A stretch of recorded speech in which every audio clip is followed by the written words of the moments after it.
fermented sample, the process of fermentation, and the probiotic organism used for fermentation. In vitro acid tolerance, there was a statistically significant reduction in the count by 2 log cycles after 3 hours of incubation. Several authors with similar observations have reported that on exposing probiotic strains to a gastric acid of pH 2, viability reduced. Tolerance to bile salts. From the figure, it can be seen that there was a statistically significant reduction in the count by 2 log cycles after 2 hours of incubation.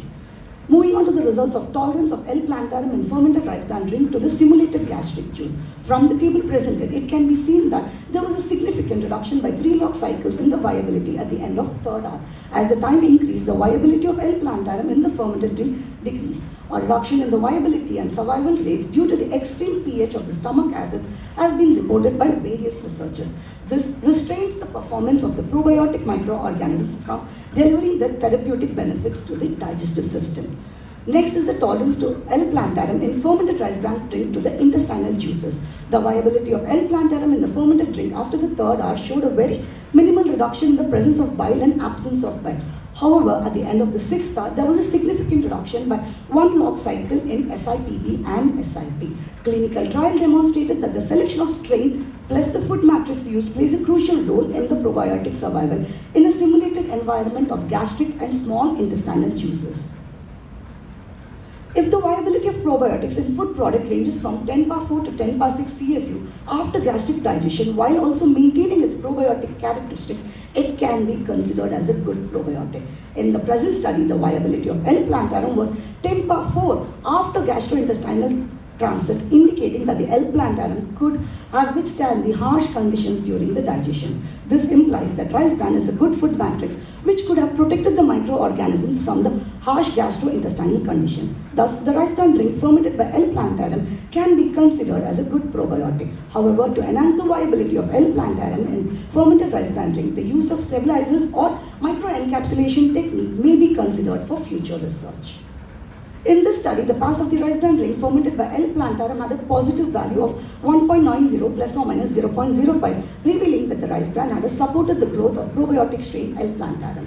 Total hydrophobicity results. Fermented rice bran drink exhibited 73% hydrophobicity while unfermented drink exhibited 71%. Although a difference in hydrophobicity between the rice bran drink was observed, it was not statistically significant. The results of cholesterol assimilation. The fermented drink assimilated 21% of cholesterol while the unfermented drink assimilated 15% at the end of 24 hours.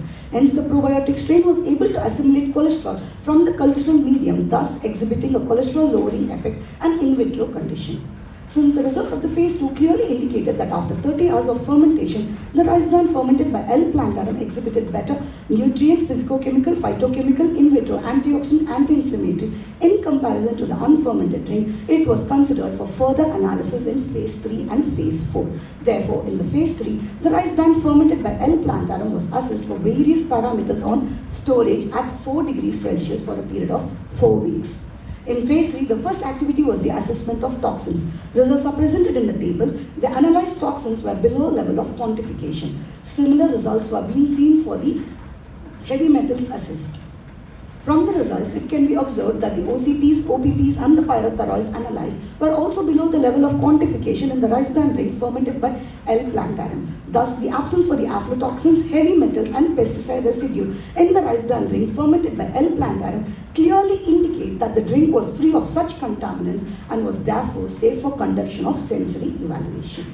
Now, the sensory evaluation of the rice bran drinks. From the figure, it can be noted that the product A scored the highest for all the 4 sensory attributes in comparison to the rice bran drinks. On comparing the sensory characteristics between the rice bran drinks, it can be seen that there were minimal variations for all the sensory attributes and it was not statistically significant. While to understand better, the preferences of the panelists were asked to describe the product's smell, taste and aftertaste in detail on the scorecard.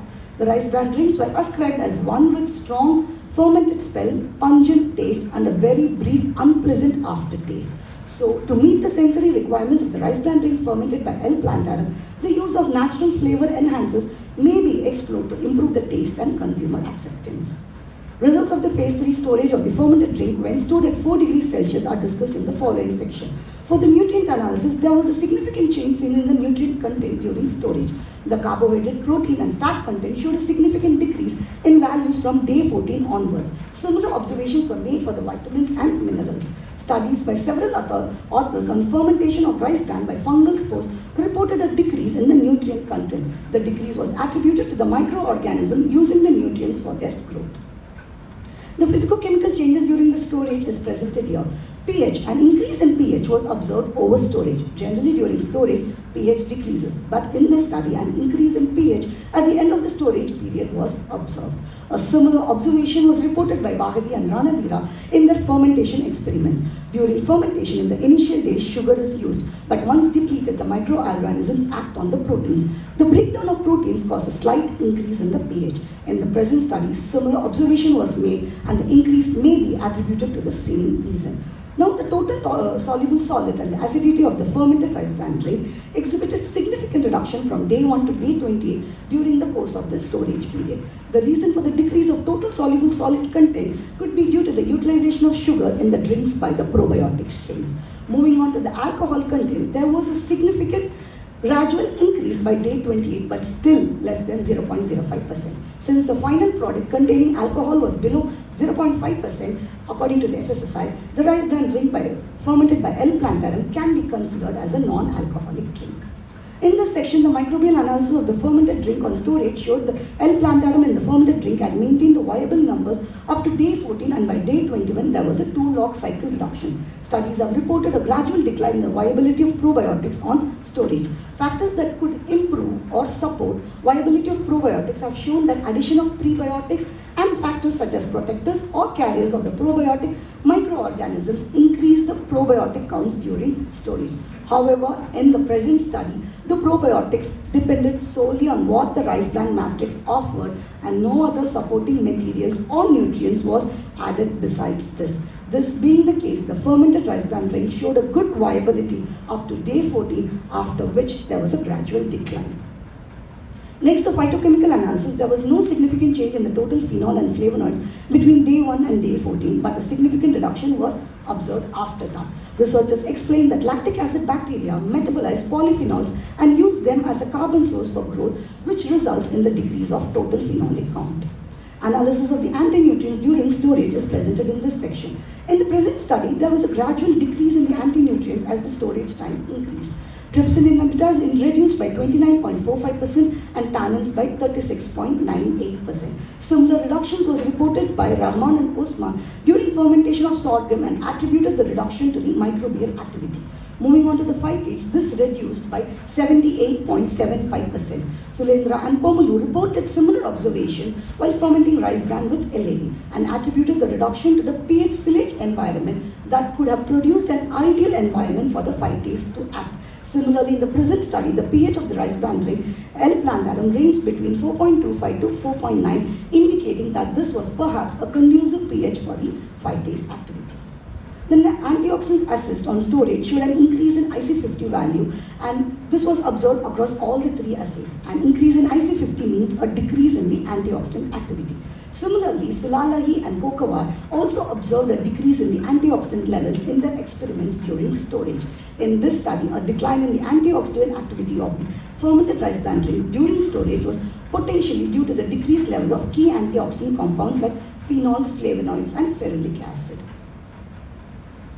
For the anti-inflammatory results on storage, in both the assays, a dose-dependent increase was observed on all the days of storage, but the inhibitory effect was still pronounced at lower concentrations even after the increase. Moving on to the probiotic attributes of L. plantarum in the fermented rice bran drink, the in vitro results of acid tolerance and tolerance to bile salts of L. plantarum in the fermented drink are shown in these figures. There was a significant difference in viability between the days and also a significant decrease within the particular day. Research findings state that bacteria in attempt to tolerate gastric acid tend to lose their viability. Results of the gastrointestinal transit tolerance of L. plantarum presented in this figure.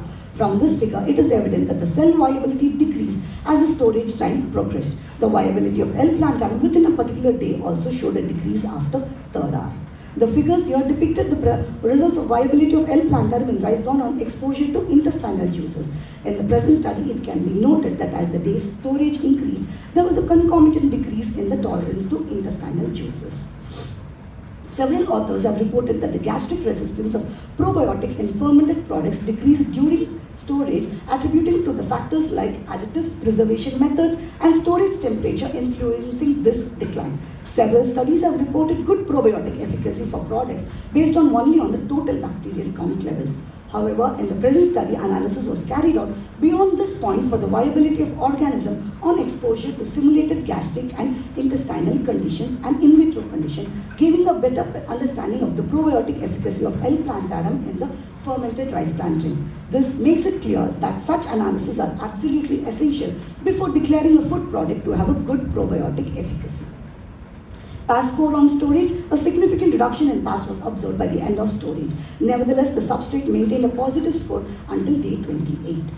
The total hydrophobic capacity on storage, the fermented sample hydrophobicity ranged between 73% to 67% during the storage period. There was no statistically significant difference in hydrophobicity of the fermented drink. Cholesterol assimilation on storage, not much change in the activity until day 14. By the end of storage, a significant reduction was observed. It was observed that as the storage time increased, the cholesterol assimilation property of the rice bran drink fermented by L. plantarum decreased. Overall results of phase 3 showed that the rice bran drink fermented by L. plantarum was free from toxins, heavy metals and pesticide residues and was therefore safe for consumption. With the progressing in storage time, a gradual decrease in the nutrient, phytochemical, anti-nutrient, antioxidant, anti-inflammatory and probiotic activities was observed. Based on the results, the recommended viable counts for the fermented rice bran drink was proposed. Various studies and the standardizing boards have recommended different level of viability of probiotics in food products for its beneficial when consumed. In India, FSSAI recommends a viability greater than or equal to 10^8 CFU. In the present study, during storage between days and 1 to 14, the viability of L. plantarum was greater or equal to 10^8 CFU per ml. Presuming 100 ml of the drink is considered daily, the viable counts of L. plantarum would range from 10^8 to 10^10 CFU per ml, considering the loss during storage. While from days 21 to 28, the viability was greater or equal to 10^6 CFU per ml. Presuming 100 ml of the drink will provide 10^6 to 10^8 CFU per ml of L. plantarum, taking into consideration the losses during storage. Hence, 100 ml of the rice bran drink fermented by L. plantarum should be consumed daily to provide the recommended viable counts of L. plantarum that would be required to impart the beneficial effects while also making it for nutritional losses during storage. Moving on to the last phase results, doses were decided after performing the MTT assay. From the results obtained, 3 concentrations were considered. The PBMCs were stimulated with LPS and treated with 3 different concentrations of the rice bran drink fermented by L. plantarum. The 3 concentrations were 50, 100 and 250 mg per ml. The figure shows the IL-6 expressions. All the 3 concentrations showed a downregulation of the IL-6 gene expression. The results are compared to that of the positive control. Among the 3 different concentrations, 50 mg per ml showed a distinct downregulation of the IL-6 in comparison to the positive control. This figure shows the TNF-alpha expressions. Similar trends were observed to that of the IL-6. All the 3 concentrations showed downregulation of the TNF-alpha gene expression. The results are compared to that of the positive control. Among the 3 different concentrations, 50 mg per ml showed a distinct downregulation of the TNF-alpha in comparison to the positive control. The IL-10 results, there were distinct increasing levels of IL-10 expression with an increase in the concentration of the test sample from 50 to 250 mg per ml. The results of this expression are also in comparison to the positive control. IL-10 is an anti-inflammatory cytokine, and that as expected, there was a distinct upregulation of the gene expression. The variations produced in the gene expressions of cytokines can be attributed to the individual genetic differences and immunological responses elicited by each individual to a particular stimulus. Therefore, molecular studies on individual differences need to be performed for understanding these variations better. The observations made in the present study showed downregulation of the pro-inflammatory cytokines IL-6 and TNF-alpha and the upregulation of the anti-inflammatory cytokine IL-10, indicating that the rice bran drink fermented by L. plantarum exhibited good in vitro anti-inflammatory activity. This may be ascribed to the synergistic effect of bioactive compounds identified and quantified in the sample, which included the phenols, flavonoids and ferulic acid, all of which are proven antioxidant and anti-inflammatory properties.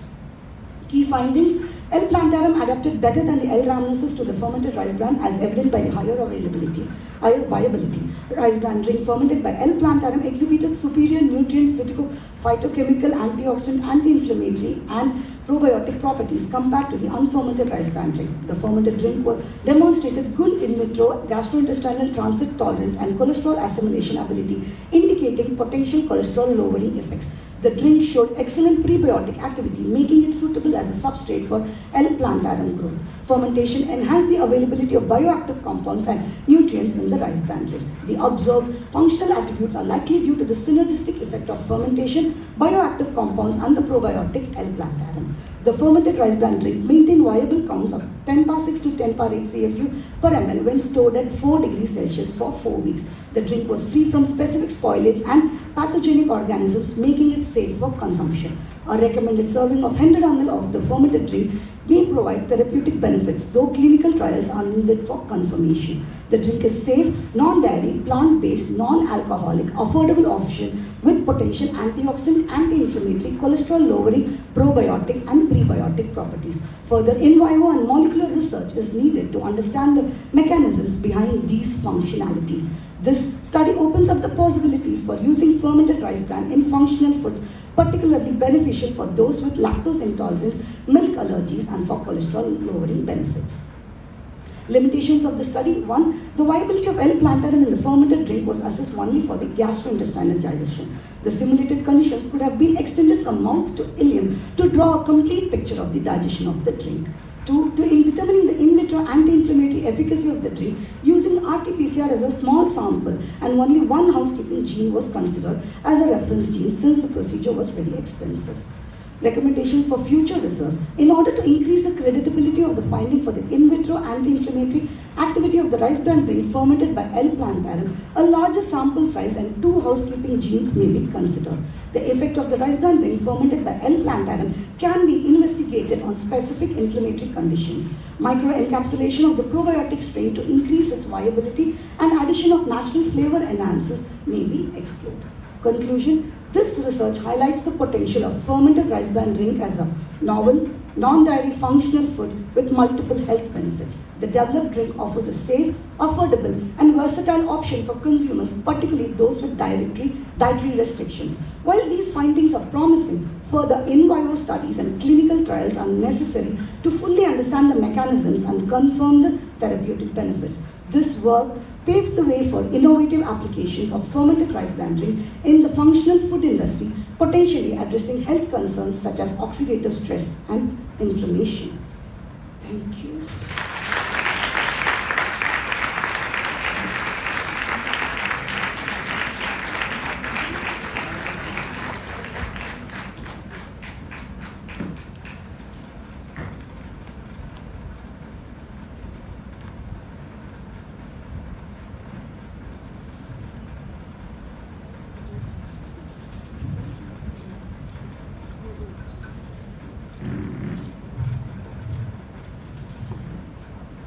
Congratulations, Ms. Nora. Extensive presentation. I am so proud. Sorry, Avanthi, Ms. Avanthi. It's extensive presentation. You are just going on and on and on, and it just shows the confidence that you had in your work. That is really very evident. Because I spent some time going through your thesis, and I really could understand almost every bit of it, though I have not spent time for each page, usually what I used to do.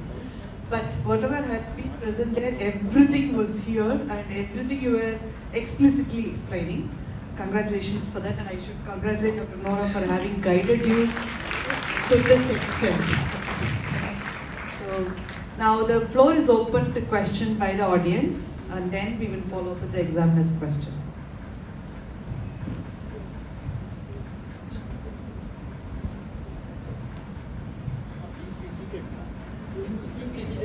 No, I'm comfortable this way. Comfortable this way. Any questions from the audience? There are august audience. The students are there, the faculty are there, students are there, other professors are there. Any questions? Yes, please. the opening batswoman, please. Congratulations, Avanthi. Thank you. Switch it. It's okay. I think I'm audible. Excellent presentation. So, one thing, since I'm also working with probiotics, I wanted to ask you one thing. What made you choose L. rhamnosus and L. plantarum compared to all the other probiotics that are available, both commercially and, non-commercially in the market? So, what made you choose these two organisms? Thank you for that. L. plantarum and L. rhamnosus both are versatile organisms which are widely used actually. But what I found out while I was doing the review of literature is the viability of these organisms, in particular to rice bran, in the submerged fermentations has not been yet identified. And that too, especially without any carriers or microencapsulations or addition of any nutrients, it has not been done. So that is the gap in the research. And L. plantarum is already a versatile organism, but adaptability to rice bran was a challenge.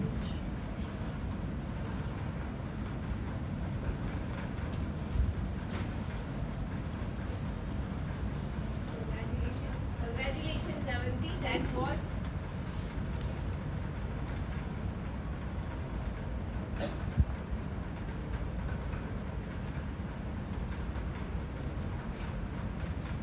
Congratulations, Avanthi. That was like crackers presentation. Wonderful. And I have no idea about nutrition, or I'm not a nutrition student, though I just have a common thought process. How did you select rice bran as a product for your research? Okay, rice bran. Coming to rice bran is a rich and bioactive compound. This has been only used as animal fodder or just for oil extraction. It has not been used particularly for fermentations in an industrial levels. And this is widely available. Why don't I use something which is widely available? And this can help in the sustainability of the product also on the following industrial preparations.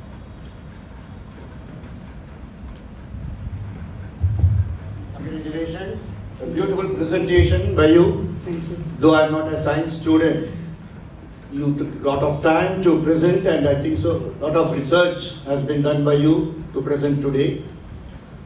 Especially what I came to know is health drink is a rice bran drink. That one I came to know. When it is a health drink, did you include in your research any of the medical fraternity?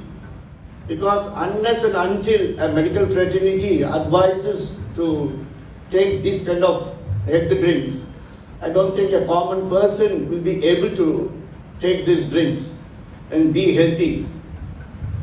Yes, thank you. For this is just a first in vitro step, an initial step in the production of this drink, and only the in vitro analysis, as is the whole title says, viability of Lactobacillus plantarum and Lactobacillus rhamnosus, and the in vitro analysis of anti-inflammatory, antioxidant and probiotic potential. Further studies definitely has to be done. It is a way far future scope can be considered for the understanding this and for the clinical aspects and to recommend to the general public. It's Dr. Gauri. Congratulations, Avanthi. It was a very extensive study, although it went above my head. No, I just want to know, is fermented rice bran drink available in the market? No, ma'am. No, so you can patent it, right? Thank you, ma'am. Another thing is, you were talking something about ESR and CRP. Yes, Why was that taken after 14 days? yes, ma'am. Normally it doesn't change in a very long time. So within 14 days, did you find any difference? Thank you for this first comment, ma'am. And secondly, moving on to the ESR and CRP question, actually it was an in vitro analysis on PBMCs. So what happens is individuals are taking a lot of probiotics and everything, and to exclude, though I had an inclusion and exclusion criteria, I wanted to rule out whether they had any inflammation and making sure that the volunteer has not got any inflammatory conditions. Yeah, but the inflammatory conditions will not change, is what I'm asking. So was it the reason or just... Generally, ma'am, Okay. make sure that they don't have any inflammatory condition, because I'm going to test the sample on a anti-inflammatory gene, Okay. and the gene inflammatory gene.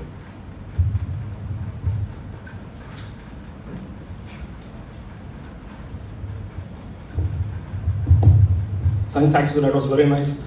Very technical question. I saw you use a positive control for qPCR studies. I didn't say the name of it. What was it and why you chose that particular positive control to compare with what you did? Yeah.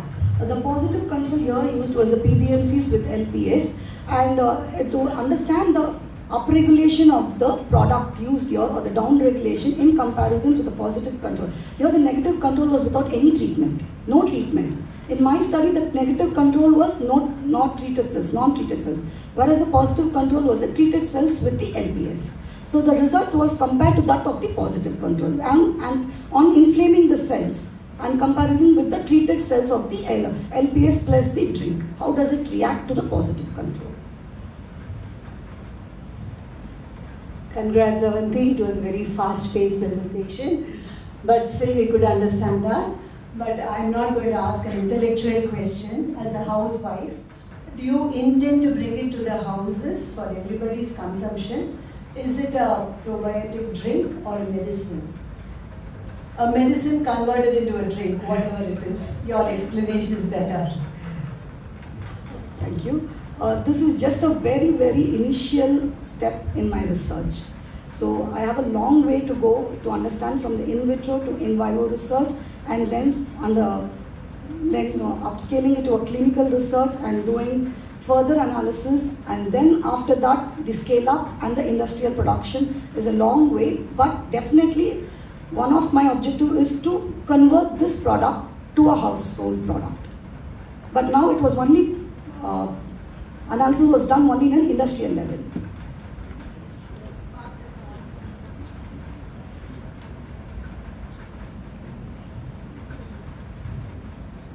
Yes, sir, please. Thank you. Now, I would like to, this is a general question as a layman I am asking. The calcium, phosphorus, such elements, how does it vary during the course of these studies?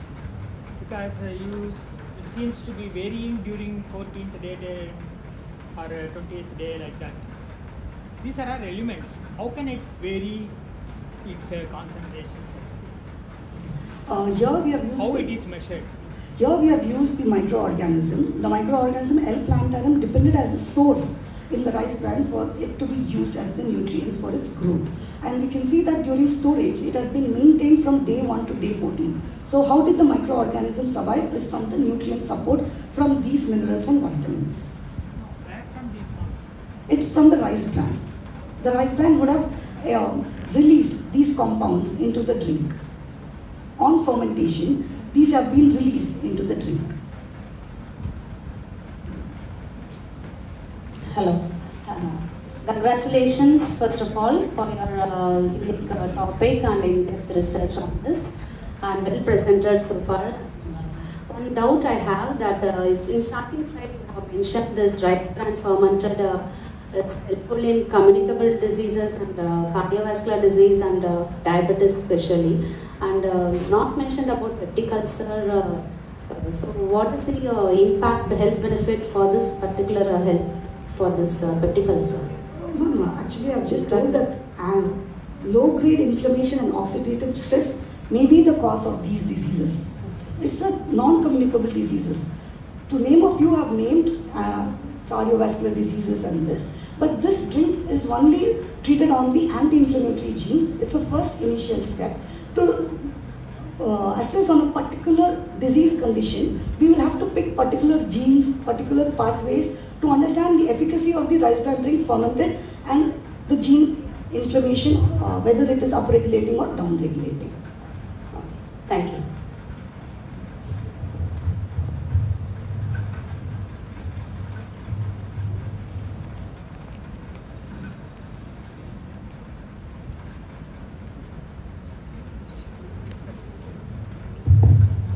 With the permission of the examiners, I would like to call her as Dr. Avanthi to begin with.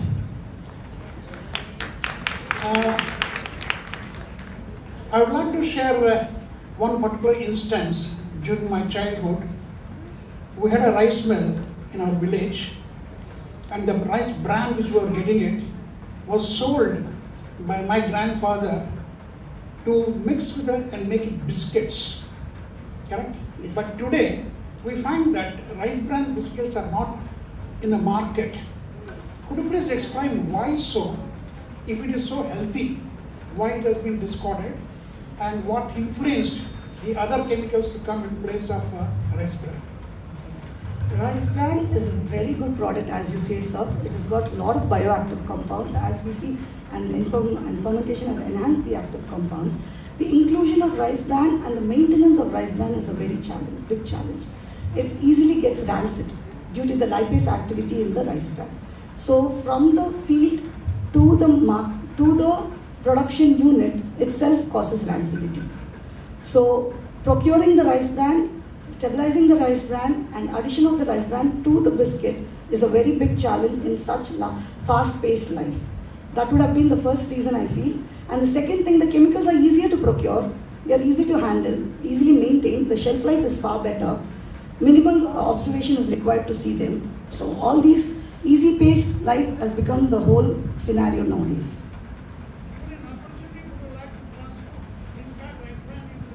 Definitely.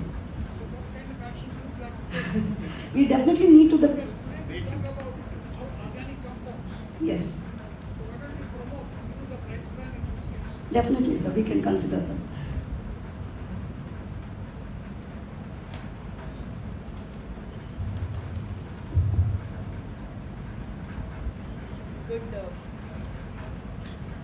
Good, Ms. Avanthi. I think it's been a very active audience. Many people from across the sides of the auditorium has been questioning you. That shows the interest that you've inculcated, your topic has inculcated in all the listeners.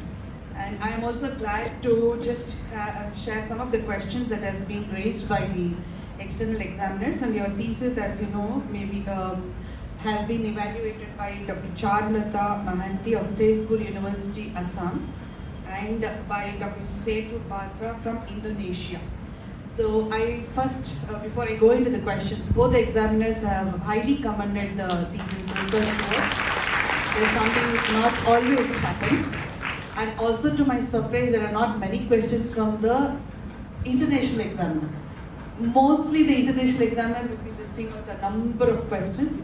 So that again shows there are certain observations, and I did see that most of the corrections have been effected by you, whatever has been raised by the international examiner. We did have certain questions from the national examiner, Tezpur University. Some of them you have answered. One of the question here I would like to ask is, what is the level of lactic acid in the fermented drink? Lactic acid in the drink was not assessed because that was not the scope of the study. In the study, the level of lactic acid in the rice bran drink fermented by LP was not individually quantified. Indeed, the focus was only monitoring the changes in the overall pH and the titrable acidity during fermentation, as it is well established that organic acids such as lactic acid and acetic acid fermentation can induce the changes. While lactic acid quantification could have provided a better picture, the primary objective was to evaluate the broader impact of the fermentation on acidity parameters. Future studies could incorporate specific measurements of lactic acid to further understand its contribution to the drink properties. And she also had raised another observation in the question regarding the trypsin inhibitors, the phytates and so on. So she was asking whether it is a drink which can be recommended, whether the phytates and tannins are acceptable to be recommended. And you did answer that during the presentation. Can you just brief it again? Yes, ma'am. The anti-nutrients actually, as discussed in the presentation, are generally considered as they hinder the nutrient bioavailability. But here in this study, to understand here, the fermentation was done at 30 degrees for 30 hours. So in respect to trypsin inhibitors, it is understood from Tour et al. That the release of trypsin inhibitors is time and this type of stream selected. And for the phytates to act, the pH dependent. And tannins has been increased due to the tannins. So all this conducively has increased the anti-nutrients in the drink. So furthermore, to understand this, during storage we observed there was a decrease. So it is just that the changes could have happened when there is an increase in the time and if the pH is conducive. This drink takes time for the L-plantarum to act on the anti-nutrients to have its effects. So you consider that it is safer? Yes, it's not going to have any... Yes, ma'am. Because apart from this, the toxicity studies and the supplementation studies have considered 1 to 30 grams per day. But in my study, I have just considered 10 grams and only the supernatant is used. And the sediments have been discarded. So it is completely safe. Thank you. One more question. She has mentioned rice bran contains approximately 20% fat. What is the effect of fermentation on the fat present? So, whether the free fatty acids get liberated due to hydrolysis by bacterial enzymes, what effect do you anticipate on the quality of the fermented drink? During fermentation, certain bacteria produce enzymes such as liptases and esterases that facilitate the hydrolysis of complex lipids into free fatty acids and glycerol. This process not only provides bacteria with an energy source but also contributes to the nutritional and sensory attributes of the fermented product. In the context of the fermented rice bran drink, the analysis focused only on the supernatant, which showed a minimal fat content that decreased over a period of time. So this reduction in fat content was indicative on the drink stability as it did not develop any off flavors during storage. The absence of these undesirable sensory changes suggests that the fermentation process effectively maintained the quality of the drink. And it is not contraindicated because it does have 20% fat. Is it safer to give it to patients with It didn't even have 20%, it was much lesser than that? Ma'am has considered 20% in rice bran, but for my drink it was much lesser than that. So just to continue from what you were telling, now I completed with the questions of the external examiner and my observations. You were talking about the sediment versus the supernatant, and while going through your thesis, it has been mentioned since it was not liked by during the sensory evaluation, you had to consider analysis only in the supernatant. But for human consumption, how good do you think? Because you decant everything and then you just give it only as a supernatant liquid. Whatever benefit that you have been listing, do you think it is going to hold true even with the supernatant when on a human consumption? On the whole set of analysis was done on the supernatant. So I think the rice bran properties has been seeped into the drink and it has been benefited. And so whatever properties has been shown in the analysis, it has from the rice bran. By keeping the rice bran in the drink is not palatable, then the whole point is missed. So the consumer is not going to take the drink if he's not going to feel comfortable with the mouthfeel in the drink. True, but from the nutrition point of view, when we talk to our clients, we take it as a whole, not as a supernatant. Yes. That is one of my concern. And also just to answer to in relation to the gentleman's question, rice bran biscuits. That will come more with the sedimented, content rather than from the supernatant. So the rice bran in the biscuits will definitely give a difference in the mouthfeel. We are going to have that coarse feel. So that coarse feel depends upon how we are including. If it's a drink, it depends upon the consumer acceptance again. When it's a biscuit, we're going to chew them and gobble it. Okay. It requires little more standardization, standardization and consumer acceptance. Yeah, we can do that. So the other questions were, you were talking about there is a significant increase in the ferulic acid. Yes, could you just brief on the clinical significance of ferulic acid? Ferulic acid is a bioactive compound. It has shown different capabilities like the antioxidant, anti-inflammatory, anti-carcinogenic activities across various in vivo and in vitro studies as in. Are there any other foods which will have, because this rice bran you have shown that it has an impact, are there any other food which has ferulic acid which can be considered? Because I also did not explore, it was a little new component, that is why I was just asking whether you came across any literature on that. Okay, probably we will explore on that as well. And you were also presenting about there is a reduction in the antioxidant activity during the storage at 4 degrees centigrade. There are two questions. Why 4 degrees? Because I am not into the food technology. So why 4 degrees centigrade was chosen? And most of the benefits were reducing over time, right? How do you explain this? On storage, we did see decrease in all the nutrients, like nutrients, phytochemicals, physicochemicals. But what can be observed is from day 1 to day 14, it maintained. Yes. Only after day 14, there was a reduction. Yes. And the viability was maintained between from day 1 to day 14. So it's still the bacterium is active. Yes. And adding on to this solely dependent upon the rice plant. There was no fermenters or no carriers, microencapsulation or prebiotics added to the drink. So future scope can be understood to extend the shelf life of the drink. How can we maintain the properties and how to extend it beyond that? What is the need for storing at 4 degrees Celsius? For storing at 4 degrees Celsius, that is the basic consumer temperature which has been observed across when we transport to other refrigerated conditions or throughout when it's on a shelf or something like that. What I observed was it was 4 degrees Celsius, 4 plus no minus 4 degrees Celsius. Yeah, you were mentioning that 100 ml of the drink can be taken. So, having observed all your changes, yes, without storage, it can be consumed, or it should be consumed. On storage, losses only has been considered, and it has presumed that 100 ml can be considered. Because 4 degree storage is what I stored and did the analysis. Yes. So coming to the practicality, like suppose somebody wants to drink, so it can be prepared instantly and taken, or they have to prepare it, store it, and then to take it. It's an industrial preparation, ma'am. Actually, I have taken an industrial preparation. It is not a homemade preparation. Bringing down the industrial from the industrial to the homemade preparation is a very good concept. I would love to do that because now the fermented foods, we have seen a lot of benefits. It takes time, and we have seen a lot of fermented foods which needs to be stored at 4 degrees. So this will be one of the products like that which will require refrigeration. Yes, definitely, because I was also looking at how we can translate this research, translational research from your lab to land. And when it comes to the organisms that you have used, so it is, as you said, it is not household, it has to be from the industry.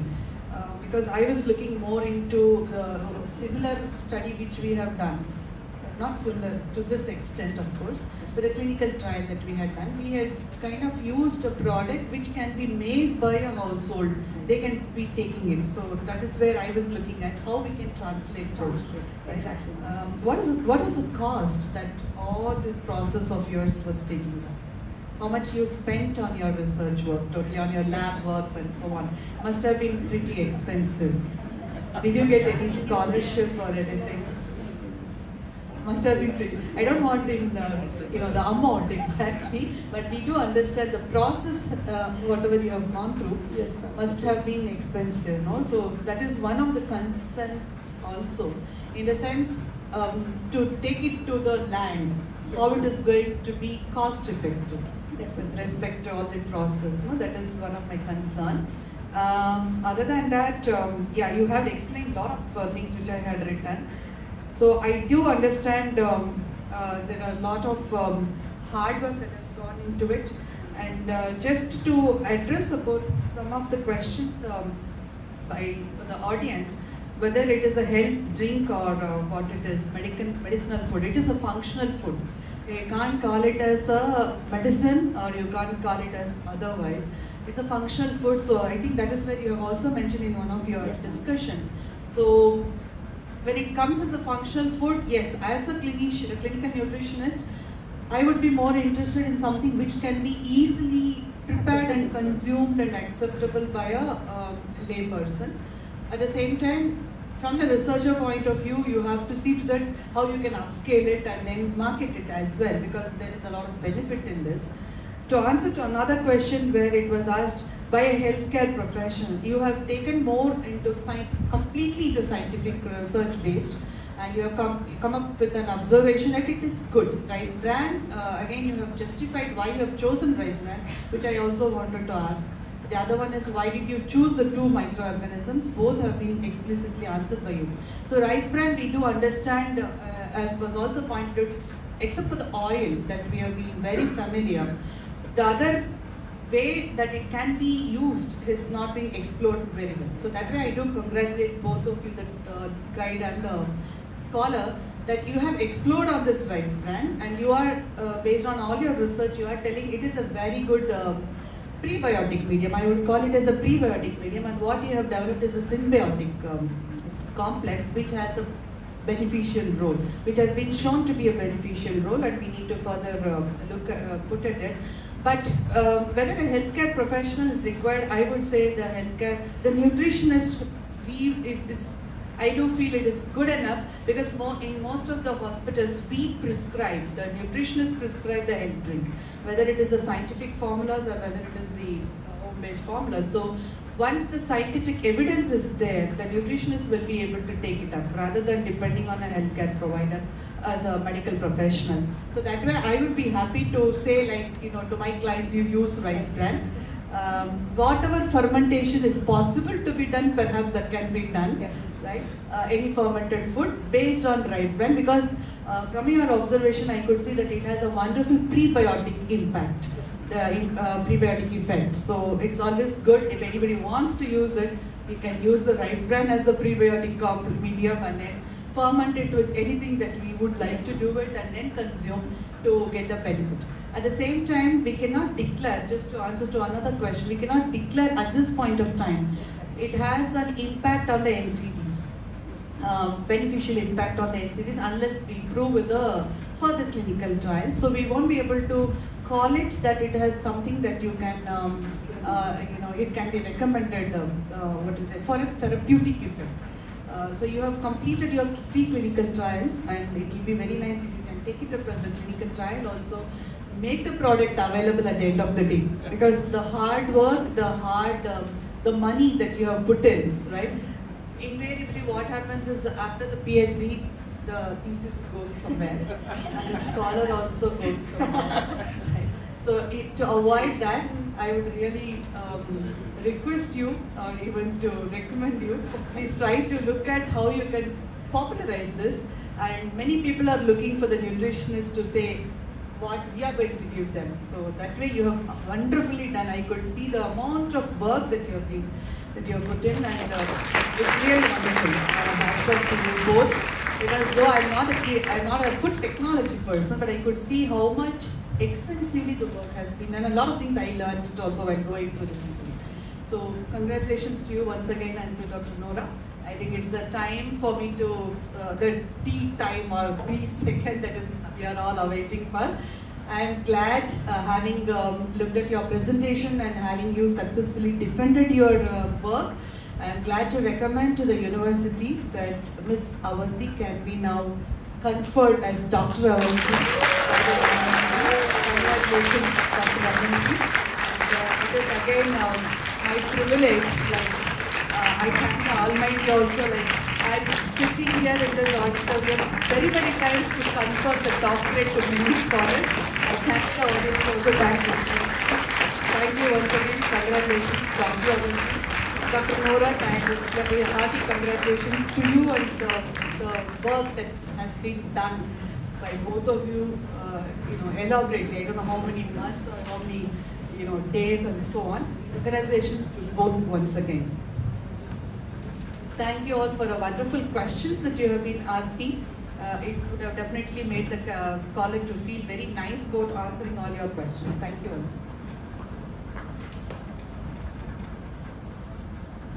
Indeed, it's not an end, but a new beginning. But this day goes unsaid if I don't thank the people who stood by me. First of all, thank you, thank you. I owe my heartfelt thanks to Almighty who bestowed me with this grace and love and gave me the immense strength all along the course of the work.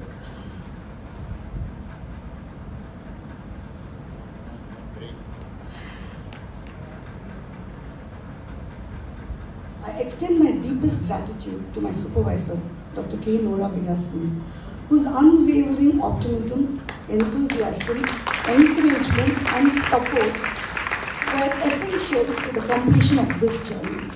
If it was It has been a great privilege and honor to work with you, ma'am, and be under your guidance. I don't have words what to say. So, I have a list of people. Please bear with me for 2 minutes. Dr. Lillian J. I. Jasper, Principal, Women's Christian College, Chennai, for the official support. Dr. Sheila Ma'am, Associate Professor, for the Head of PG Programs, for warm support and inspiration. The Ethics Committee and Research Advisory Committee members for their expert advice and valuable suggestions. Mr. Kanasamy, sponsor for the rice bran samples for experimental analysis. Dr. Nisha Mukund and Ms. C. Priyadarshini, technical support during the early stages. Ms. Shanmugapriya Surendran for her invaluable scientific support and suggestions all through the stages. Dr. Geeta Balasubramaniam, critical comments and suggestions. Dr. K. Niramati Anand for her support through the journey. In particular, ma'am support me in statistical analysis and data presentation. Dr. B. Supriya, a friend beyond words, who answered my call at any time of the day. Dr. Sarah Monica Jain, Dr. Priyadarshini, friends who provided emotional support. I know all the PhD scholars who are going through this journey, how much support we need physically and mentally. And now moving on to my beloved colleagues, these musketeers, I can call them, Miss Binoti, Miss Divya and Miss Saira. No more Miss, they are all moved to Mrs. When we started as, we were all Miss, now they all become Mrs. Words can't express the gratitude I owe you. We started as friends and now we have become a family who stood by me in happy and all the sad days. And definitely to my volunteers who participated in my research study. I extend my deepest gratitude to my loving parents and my in-laws, whose unwavering love and support have been the bedrock of my journey. Their encouragement and blessings have been invaluable, and I am forever indebted for them to standing me through this airy challenge. Their presence in my life has been a constant support of strength and motivation, and I am honored to have them as pillar of support. Without their love and guidance, I would not have been where I am today, and I am truly grateful for their role in shaping my path. I am short of words at this juncture, but this journey would be meaningless if I don't thank this man, Mr. Arvind Kumar Babiseki. My beloved husband, my best friend, my better best, for his calmness and constant support in this journey. I thank him for this immense love, affection, patience and understanding, and handling my temperament and frustrations on and off, for the silently witnessing my absence during the course of my study, and yet giving me the strength to pursue this dissertation to its completion. Supporting me in this journey are my princess, Anyanya and Aditi, who took care of my tantrums instead of me taking care of them.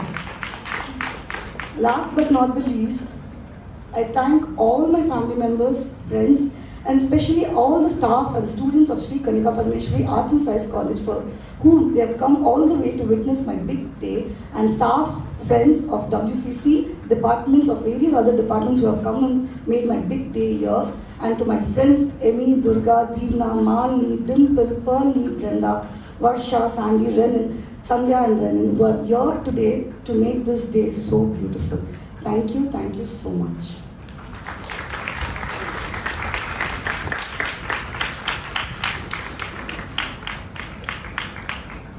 Hearty congratulations to you, Dr. Avanthi.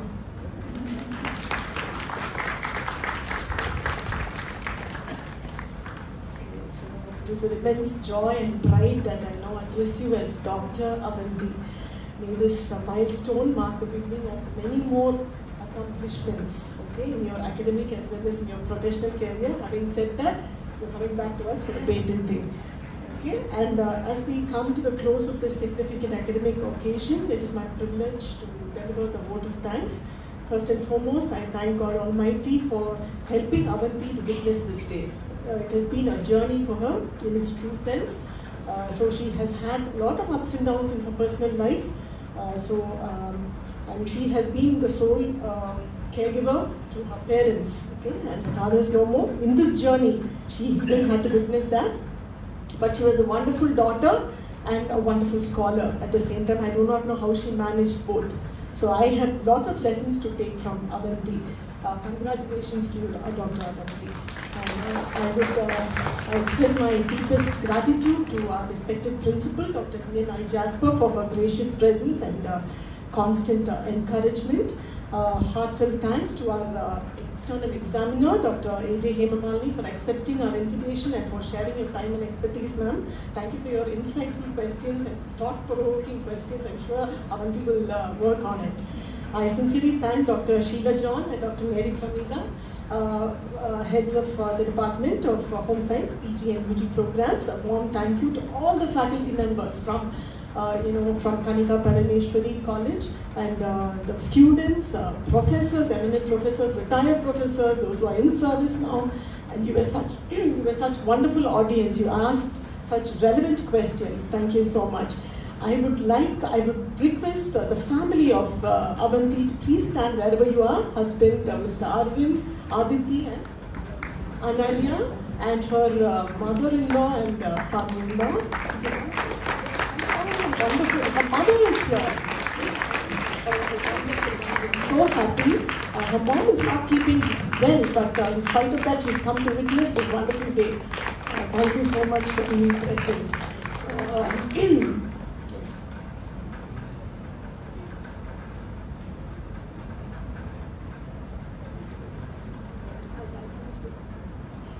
My special thanks to all the scholars, who pitched in and you helped Avanthi. She will be available when it's your turn. Okay. So thank you, Vipin, Bhavani and Murali for all your technical support, and I thank God the power didn't fail. But anyway, the generator was also, we had the generator as a standby. So finally, I extend my heartfelt thanks to Dr. Avanthi for being such a wonderful scholar.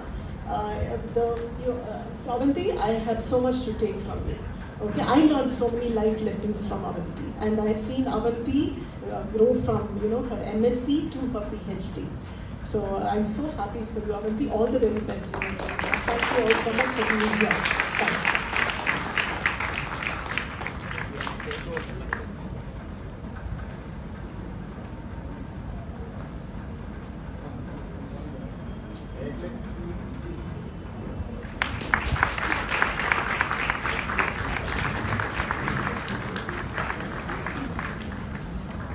Now I request some of our senior doctorates to bless her.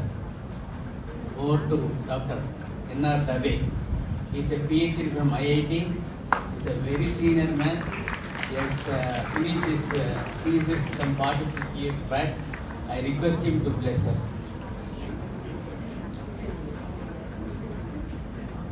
Thank you for inviting me here.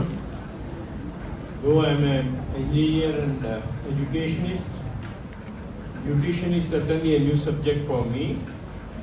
But the way what I learned from the presentation, let me tell that lots of work have gone into it, and lots of time, talent and treasure that has gone into the preparation of the thesis.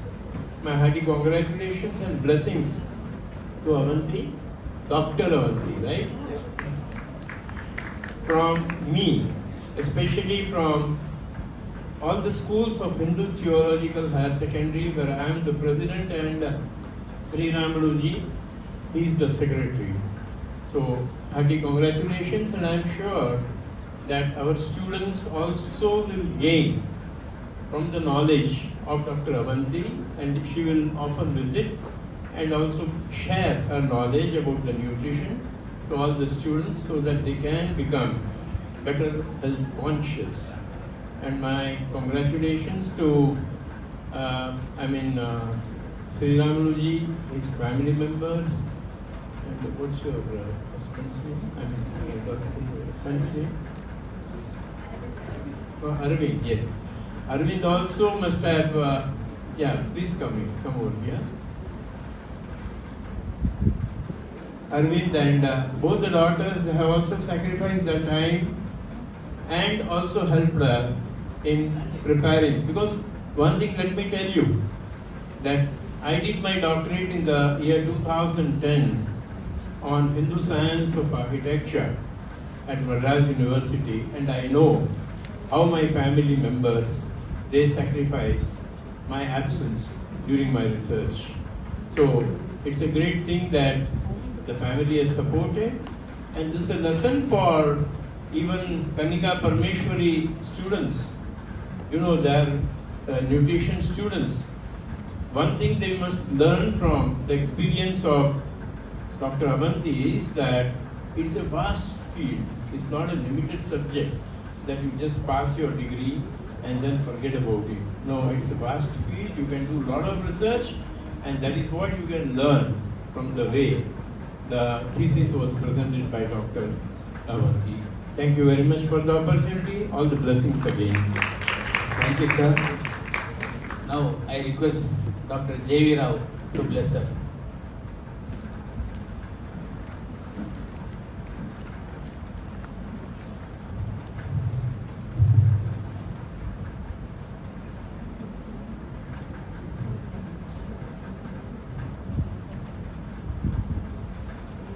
Good afternoon to one and all.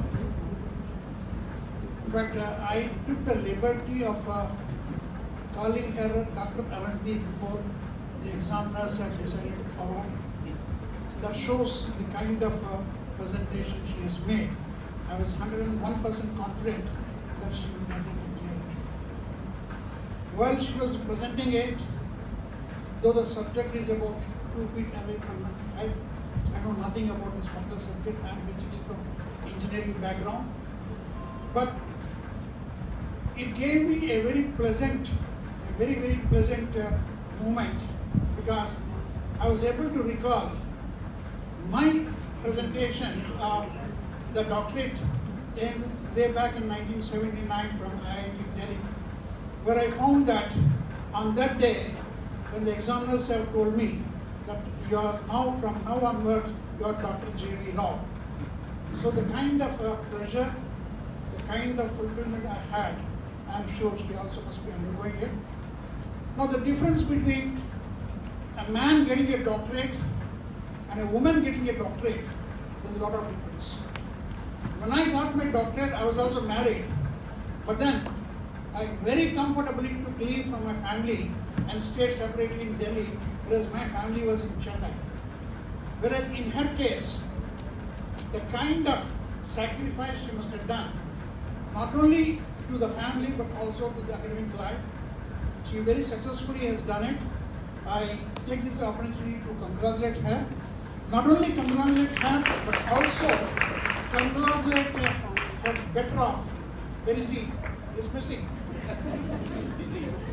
He's outside, okay.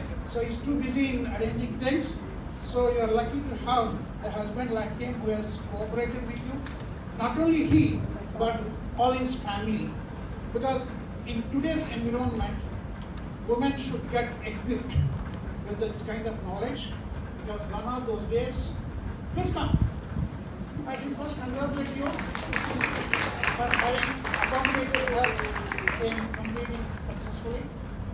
So my advice to all those women and girls who are sitting here is that the day has come, women earlier were fighting for equal rights, but today you are fighting for more rights than men.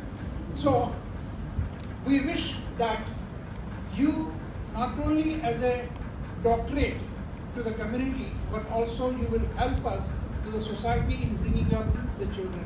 Once again, thank you. God bless you. Now I request Dr. Sudarshan Alwan to do his blessings.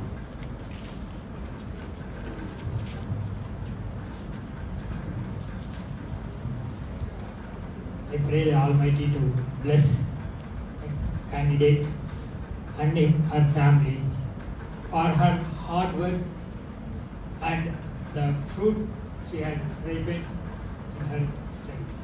Thank you all for giving me this opportunity. Now over to Dr.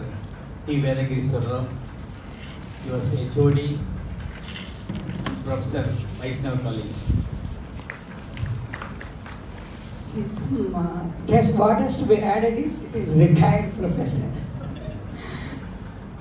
See, what she has chosen as a subject is a multidisciplinary subject. See, it's no longer valid nowadays to stick to only one subject. See, she has touched biology, chemistry, biochemistry, and whatnot. So many fields are touched by her, and she has learned a lot. And another thing is, definitely, it's an inspiration for all the students who are willing to choose science. See, especially in our community, people choosing science itself is becoming very difficult. They don't want to choose science. They want to go towards commerce, business. Now things are changing slowly. People are choosing science, but it's difficult. See, you go through all the ups and downs, see, depression, and sometimes elation. With all these difficulties, she is able to complete her PhD, and I hope this will be motivating for all the other students. Thank you, I bless her a lot. Dr. Avanthi. I will request my nephew, Dr. Yashwant.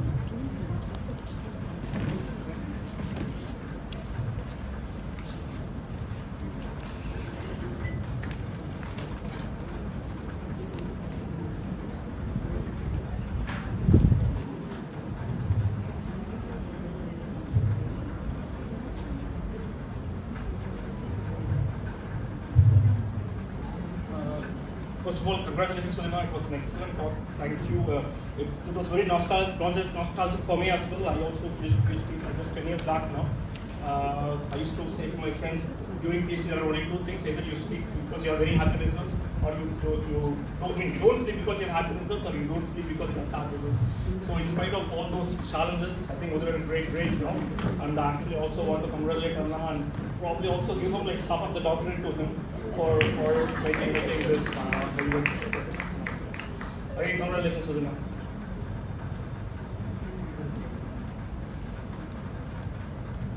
Thank you, ma'am.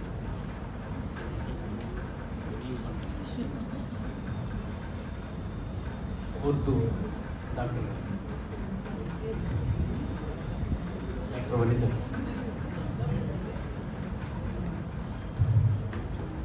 Good afternoon to one and all present here.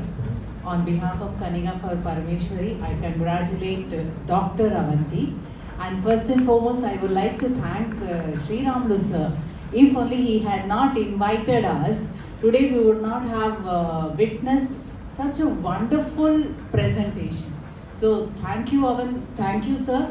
And once again, on behalf from the college, on behalf of all the staff members as well as my students, I congratulate you, and I congratulate the family members, and I congratulate her husband also, because he's half doctorate, and the rest is Sri Ramlu sir, because I know how much excited he was to see that Avanthi, because I have known Avanthi for a very long time.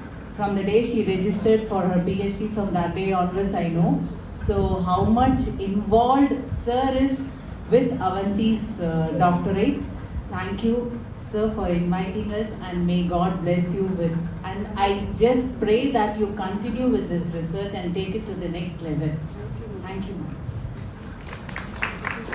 Thank you.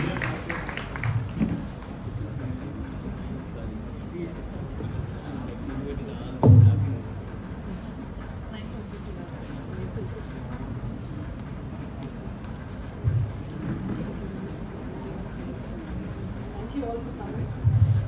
Refreshments are served outside. So we wish to congratulate Dr. Avanthi and Viva, and these refreshments are outside. Thank you all for coming.